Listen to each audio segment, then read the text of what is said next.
Now, in order to determine the future success of the new 777 variant, we have to look at its characteristics, but we should also take into consideration the demand. So in other words, is there a demand for this plane at this particular time?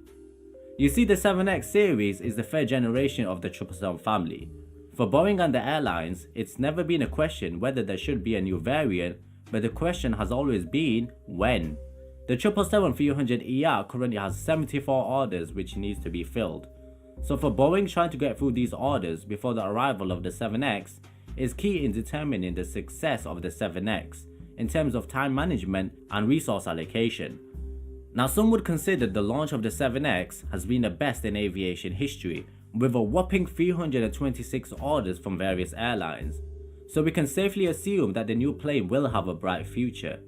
But as the price of oil will continuously fluctuate, airlines are forced to seek out newer and far more efficient aircraft to replace their older fleet.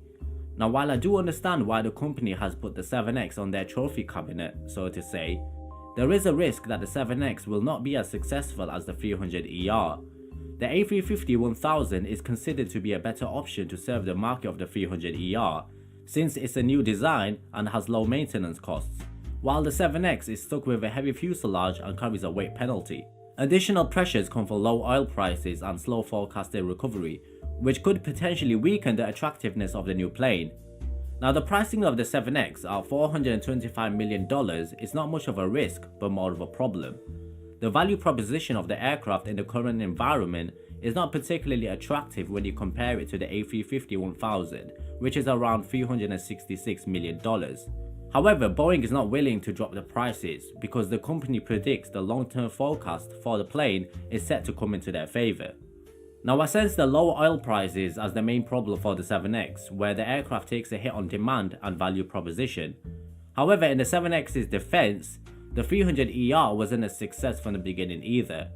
Now, with Airbus modernizing majority of its planes with the Neo, the demand for cleaner and low-cost maintenance aircraft is required more than ever, in an industry where profits are very slim. Now, with Boeing introducing the 7X, on paper it meets the demands from its customers. But once we see a prototype, or at least the first year in service, we'll have a clear picture of what its cost and gain ratio actually is. However, despite all of the points that I've mentioned, I am hopeful that the 7X will become a big success. With the Gulf carriers placing big orders, there's no doubt that they'll show off their new plane to the world, and this will attract other airlines to purchase also. So all in all, the future looks bright for the new plane.